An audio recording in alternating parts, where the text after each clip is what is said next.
Thank you, Lord Jesus. Thank you, thank you, thank you, thank you. Thank you, Lord. Thank you, Lord. Thank you, Lord. Thank you, Lord. Hallelujah, hallelujah, hallelujah. Hallelujah, hallelujah, hallelujah. तारीफ हो प्रभु यीशु मसीह के नाम की। पवित्र आत्मा धन्यवाद। प्रभु यीशु धन्यवाद, धन्यवाद, धन्यवाद, धन्यवाद, धन्यवाद, धन्यवाद, धन्यवाद, धन्यवाद, धन्यवाद, धन्यवाद, धन्यवाद, धन्यवाद, धन्यवाद, धन्यवाद। तारीफ हो, तारीफ हो, तारीफ हो, तारीफ हो, तारीफ हो, तारीफ हो, तारीफ हो, तारीफ हो प्रभु। Thank you lord Jesus. Thank you master. Thank you master. Thank you master. Thank you master. Thank you master. Thank you master. प्रभु यीशु धन्यवाद, धन्यवाद, धन्यवाद। प्रभु यीशु मसीह के नाम से धन्यवाद, धन्यवाद। सबको जय मसीह की। प्रभु यीशु मसीह के नाम से सबको आशीष मिले, बरकत मिले। प्रभु आप सबको आशीष दे। धन्यवाद देते हैं प्रभु का आज के दिन के लिए। इस समय मैं ऑनलाइन हूँ और ऑनलाइन मैं अभी लोगों को रिक्वेस्ट शेयर कर रहा हूँ, तो थोड़ा सा समय लूँगा। प्लीज़ ऑनलाइन रहें और भी लोगों को आप शेयर करें, क्योंकि मैं आज परमेश्वर के वचन को आप लोगों के बीच में लेके आया हूँ। मैं आज शाम से प्रार्थना में था, तो मन में प्रार्थना कर रहा था। प्रभु मेरे मन में बोझ डाल रहा था कि मैं आप लोगों से वचन के द्वारा आज बातचीत करूं। सो मैं आपका धन्यवादी हूं, परमेश्वर का धन्यवादी हूं कि प्रभु ने मुझे मौका दिया है। बस थोड़ी देर में आपसे और लूँगा। मैं बस ऑलमोस्ट शेयर कर रहा हूं और थोड़ा सा रह गया, फिर मैं आपसे बातचीत करता हूं। सो धन्यवाद है प्रभु का। Hallelujah, hallelujah. Thank you, Lord Jesus. Thank you, Lord. Thank you, Lord. Thank you, Lord. Oh my. Hallelujah. Hallelujah. Hallelujah. सो सबको जय मसीह की। प्रभु आप सबको आशीष दे और मैं विश्वास करता हूँ आप सब प्रभु के अनुग्रह में अच्छे हैं, भले होंगे। सो आज मैं आप लोगों के सामने लाइव हुआ हूँ और लाइव होने का कारण ये है कि मेरे को प्रभु ने एक वचन दिया और ये वचन मेरे लिए आशीष बना और मैं चाहता हूँ कि ये वचन मैं आपसे भी शेयर करूँ। सो आए पहले प्रार्थना करते हैं और फिर हम लोग प्रभु की शिक्षा में बढ़ते हैं। सो जब हम प्रार्थना करते हैं और प्रार्थना करने के बाद जब मैं प्रभु का वचन आप लोगों के बीच में बांटूंगा, तो मैं आप लोगों से रिक्वेस्ट करता हूँ कि आप दूसरों को शेयर करें इस लाइव को, ताकि दूसरे लोग भी इस वचन को सुन सके। आइए हम लोग प्रार्थना करें। स्वर्गीय पिता यीशु मसीह के नाम से मैं आपका धन्यवाद देता हूँ, आपकी तारीफ करता हूँ कि आपने हमें मौका दिया एक साथ फिर से प्रभु आपके वचन को सीखने के लिए, आपके वचन को जानने के लिए प्रभु, कि आपका वचन हमारी ज़िंदगियों से क्या चाहता है प्रभु। प्रभु जी आप बहुत ही अच्छे, बहुत ही प्यारे प्रभु हैं। पवित्र आत्मा मैं आपसे प्रार्थना करता हूँ प्रभु, इस समय आप हम लोगों की अगुवाई करें प्रभु, अपने कलाम से हमसे बात करें प्रभु, और प्रभु जो आपकी मर्ज़ी है वो हमारी ज़िंदगी में पूरी हो प्रभु। हम धन्यवाद देते हैं, महिमा करते हैं, प्रभु यीशु के नाम से मांगते हैं, आमीन। सो एक बार फिर से प्रभु यीशु मसीह के नाम में सबको जय मसीह की। मैं आपका दोस्त, आपका भाई पास्टर पंकज एक बार फिर से ऑनलाइन हूँ और मैं प्रभु के वचन में से आपसे बात करना चाहता हूँ। मैं आपके साथ पढ़ना चाहता हूँ कुलुसियों उसका 3 अध्याय उसकी 1 आयत। कुलुसियों उसका 3 अध्याय उसकी 1 आयत में लिखा है, अतः जब तुम मसीह के साथ जिलाए गए तो स्वर्गीय वस्तुओं की खोज में रहो, जहाँ मसीह विद्यमान है और परमेश्वर की दाहिनी ओर बैठा है। 2 आयत ध्यान सुनिएगा, लिखा है, पृथ्वी पर की नहीं परंतु स्वर्गीय वस्तुओं पर ध्यान लगाओ, क्योंकि तुम तो मर गए और तुम्हारा जीवन मसीह के साथ परमेश्वर में छिपा हुआ है। हालेलुया।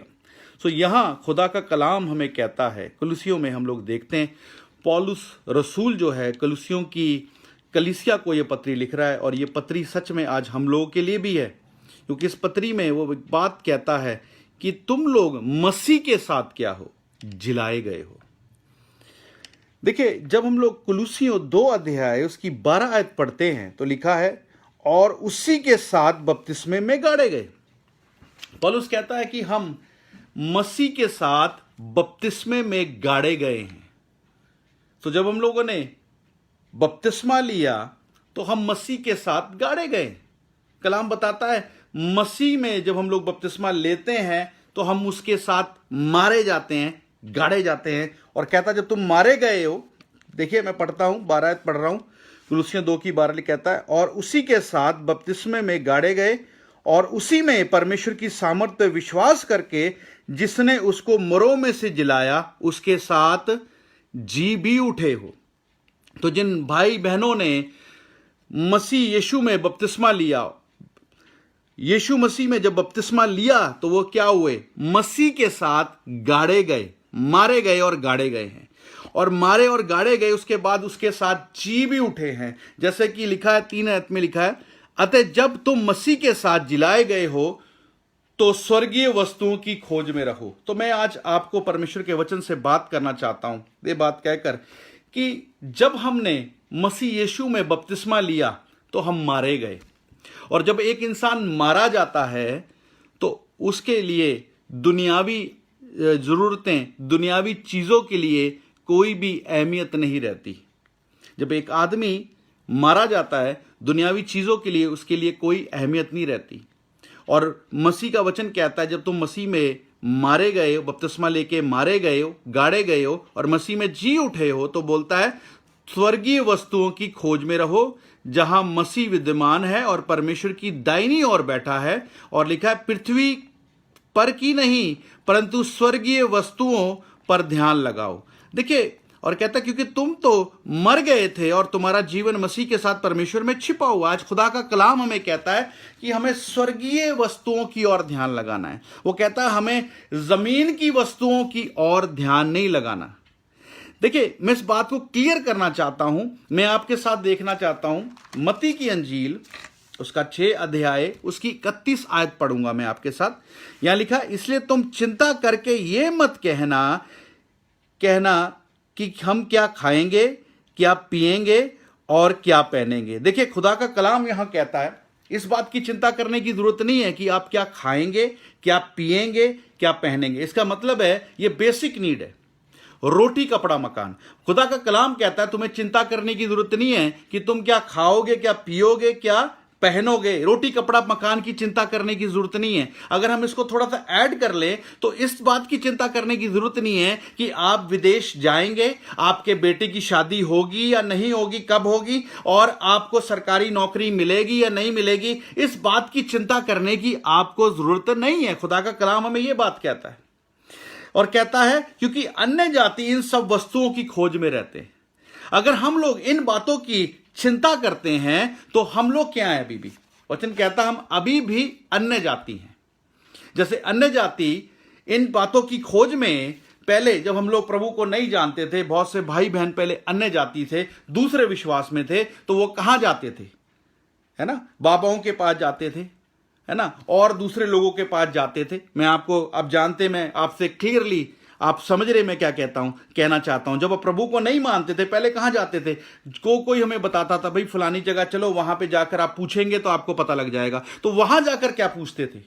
यही प्रार्थना पूछते थे, यही विनती करते थे, अरे बताइए हमारे लड़के की शादी होगी कि नहीं होगी, हमारा बेटा विदेश जाएगा कि नहीं जाएगा, हमारी बेटी को नौकरी मिलेगी कि नहीं मिलेगी, हमारा घर का काम रुका, हमारा घर का काम चलेगा नहीं चलेगा। हम लोग ये जाके प्रार्थना करते थे कि हमारा ये बिजनेस में काम करें तो हमारा बिजनेस बनेगा कि नहीं बनेगा। प्रभु यीशु मसीह को मानने से पहले हम लोग जगह जगह इन चीजों को पूछने के लिए भटकते थे। किन लोगों के पास भटकते थे? बाबाओं के पास जाते थे, है ना। आप समझ रहे हैं मैं क्या कहना चाहता हूं?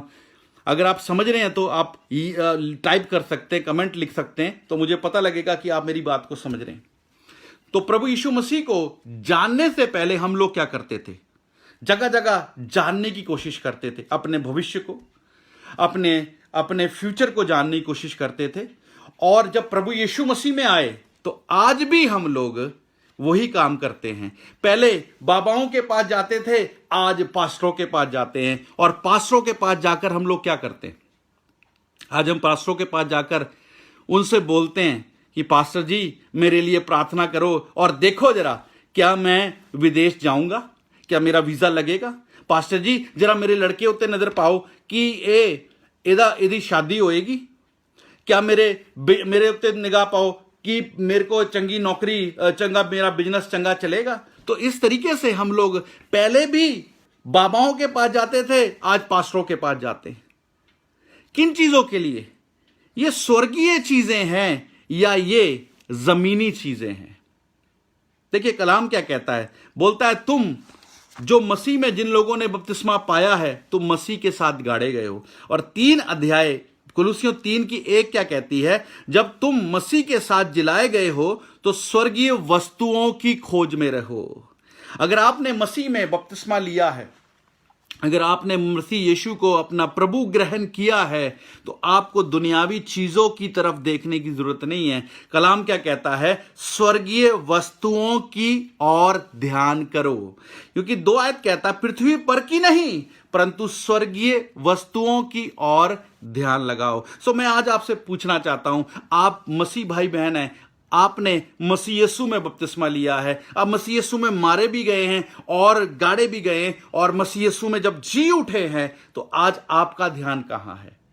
आज आप किस चीजों को देख रहे हैं? क्या स्वर्गीय वस्तुओं की ओर आपका ध्यान है या इस दुनियावी वस्तुओं की ओर ध्यान है? आज मोस्टली हम चर्चिस में जाकर देखते हैं, आज मोस्टली हम बड़ी बड़ी भीड़ में जाकर देखते हैं, जहां बड़े बड़े ढेर सारी मीटिंग, बड़ी बड़ी मीटिंग्स होती हैं, जहां ढेर ढेर सारे लोग इकट्ठे होते हैं। वहां जाकर हम क्या देखते हैं? वहां लोग इसी लालच से गए हैं कि भाई मेरा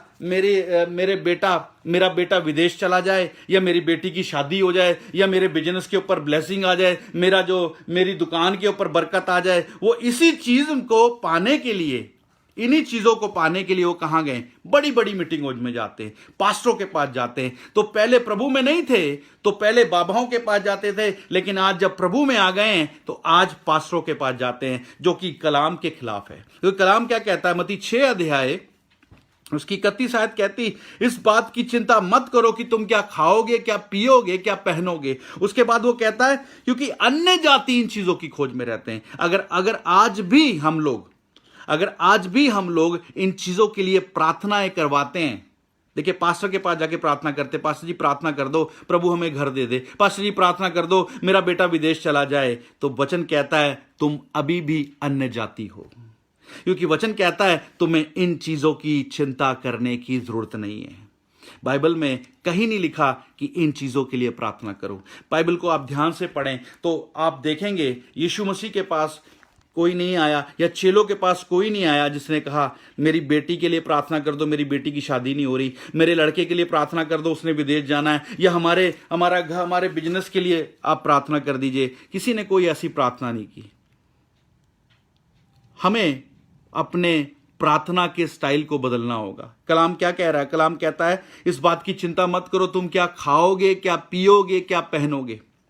मेरी छोटी बेटी है 7 साल की, और जब वो स्कूल में पढ़ती है, उसकी जरूरतें होती हैं, वो कभी मेरे पास आकर मेरे से विनती नहीं करती, मुझसे प्रार्थना नहीं करती कि पापा इस महीने मुझे स्कूल की फीस देनी है, या पापा मेरे कपड़े फट रहे मुझे कपड़े नए दिला दो, या पापा मुझे आज रात की रोटी दे दो। अपनी मम्मी से कभी उसने प्रार्थना नहीं की, क्योंकि उसे पता है कि हमें उसकी ज़रूरतें पता है, हमें उसे वो जानती है कि उसके मम्मी पापा उसकी ज़रूरतों को जानते हैं। तो इसी तरीके से खुदा का कलाम कहता है तुम्हारा स्वर्गीय पिता जानता है कि तुम्हें क्या वस्तुएं चाहिए।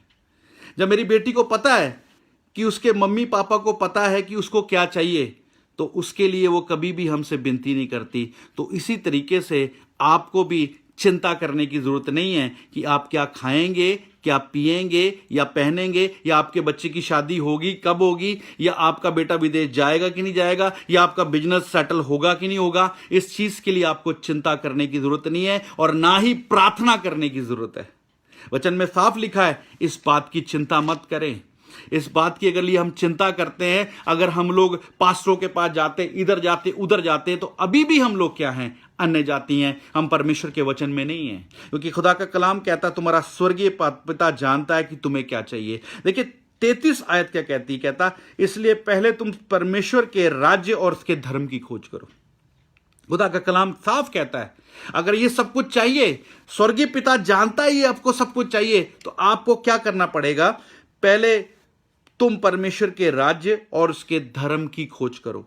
क्या बोल रहा है? उसके राज्य। और दूसरी चीज क्या बोलता है? उसके धर्म। ये हमारा धर्म नहीं है, हमारे धर्म के काम नहीं है। बाइबल बताती हमारे धर्म के काम परमेश्वर के सामने मैले चिथड़ों के समान है। तो ये हमारे धर्म के काम नहीं है, ये परमेश्वर के धर्म। कहता परमेश्वर के धर्म की खोज करो।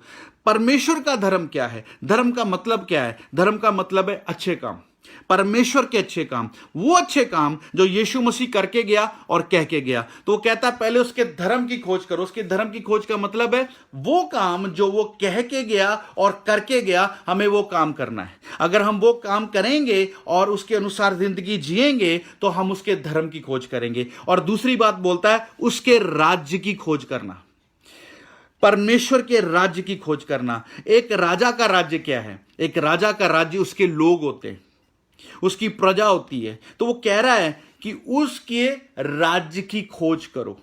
उसके राज्य की खोज मतलब क्या? उसके खोए हुए लोग जो हैं, उसकी जो खोई हुई प्रजा है, उसके खोए हुए लोग जो हैं, वो अंधकार में है, बीमारियों में, दुष्ट आत्माओं में, नशे में, डिप्रेशन में, फ्रस्ट्रेशन में, तकलीफ में है, उनकी खोज करो बोलता है। इसका मतलब क्या है? इसका मतलब है तुम लोग जाओ और जाकर सुसमाचार प्रचार करो। वो कहता पहले उसके धर्म की खोज करो। दूसरी बात क्या बोलता है? उसके राज्य की खोज करो। उसके राज्य का मतलब क्या है? उसका राज्य का मतलब है सुसमाचार प्रचार करो। अगर आप ये दोनों काम करेंगे तो वो कहता है तो ये सब वस्तुएं तुमको मिलती जाएंगी। अगर आप खुदा से सब कुछ पाना चाहते हैं तो उसके धर्म और राज की खोज करें। इधर उधर मत भटकें और बेकार की प्रार्थनाएं मत करें जिस प्रार्थना से कोई हल नहीं निकलने वाला।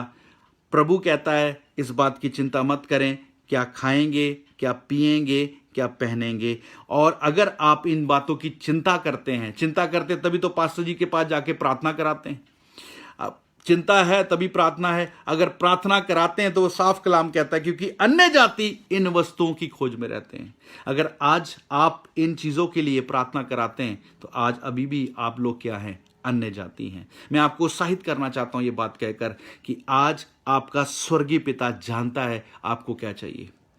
आपका स्वर्गीय पिता आपको सब कुछ दे सकता है। आपके स्वर्गीय पिता के पास आपको देने के लिए सब चीजें हैं, लेकिन वो मिलेगा कब? पहले उसके राज्य और उसके धर्म की खोज करें। तो वो कहता है ये सब कुछ मिलता जाएगा। और कलाम साफ कहता है कुलसियों में कि जब तुम मसीह के साथ जिलाए गए हो तो स्वर्गीय वस्तुओं की ओर ध्यान करें, दुनियावी बातों की ओर नहीं, स्वर्गीय वस्तुओं की ओर। हमारा परमेश्वर जानता है हमारे को दुनियावी चीजें भी चाहिए, हमारी क्या जरूरतें उसको पता है। लेकिन मैं आपको बताना चाहता हूं हमें उन चीजों के लिए प्रार्थना करने की जरूरत नहीं है। हमारा परमेश्वर हमें सब कुछ मुहैया करने वाला है। उसके धर्म और उसके राज की खोज करें, वो आपको सब कुछ देता जाएगा। प्रभु आपसे प्यार करता है, प्रभु आपको ऊंचा करना चाहता है, प्रभु आपको सब कुछ देना चाहता है। इसलिए मैं आपको उत्साहित करना चाहता हूं ये बात कहकर कि अपनी प्रार्थना का स्टाइल बदलें और इधर उधर जाकर प्रार्थना मत कराएं, फालतू में अपना पैसा मत वेस्ट करें। हाँ, ये बात मैं आपको कहना चाहता हूं कि उसके धर्म और राज की खोज करें, परमेश्वर आपको सब कुछ देगा। प्रभु के वचन के अनुसार चलेंगे तो आपको हर चीज मिलती जाएगी। प्रभु आपके साथ है, प्रभु आपको प्यार करता है। सबको जय मसीह की। मैं फिर से आपका धन्यवाद करता हूं। आपको मैं आपको आपका शुक्र करता हूं, आपका थैंक्स करता हूं कि आपने मेरी इस वीडियो को देखा। मैंने कोशिश की इस वीडियो को आपके सामने लाने के लिए। मैं धन्यवाद करता हूं आप लोगों का। आइए हम लोग प्रार्थना करते हैं। स्वर्गीय पिता यीशु मसीह के नाम से मैं प्रार्थना करता हूं, विनती करता हूं आपके बच्चों के लिए। प्रभु खुदावंद, मेरी प्रार्थना है प्रभु, मेरी विनती है प्रभु कि आपके धर्म और राज्य की खोज में लग जाएं पिता, ताकि इनकी जिंदगियों में किसी भी बली वस्तु की घटी ना हो। प्रभु ये अपनी जिंदगियों में तरक्की करें, ऊंचे हों पिता, और जो तू चाहता है वो इनकी जिंदगी में होने पाए। पवित्र आत्मा की गवाही में चलें प्रभु, और हमेशा आपकी और इनका ध्यान हो पिता। दुनियावी बातों की ओर ध्यान ना हो, परंतु आपकी और इनका ध्यान हो। ये आपकी ओर देखें और चलने पाए पिता। धन्यवाद करते हैं पिता, सारी महिमा सारा जलाल तुझे देते हैं। प्रभु यीशु के नाम से मांगते हैं, आमीन। सो सबको जय मसीह की। प्रभु आप सबको आशीष दे। और मैं आपसे विनती करूंगा, आप मेरे लिए प्रार्थना करते रहें, मेरे परिवार के लिए और ख़ास तौर पे सेवकाई के लिए आप प्रार्थना करते रहें। कल संडे है और संडे में मेरी 2 मीटिंग्स हैं। इस समय मैं इंग्लैंड में हूँ, और मैं आपको बताना चाहता हूँ, इस समय मेरी 2 मीटिंग है। मेरी एक मीटिंग स्लो में है और मेरी दूसरी मीटिंग हेज में है। तो मैं आपसे विनती करता हूं कि आप दोनों मीटिंग्स के लिए प्रार्थना करें, ताकि परमेश्वर का जलाल जाहिर हो और परमेश्वर की महिमा हो। तो सबको जय मसीह की। प्रभु आप सबको आशीष दे। सबको बाय बाय। जय मसीह की।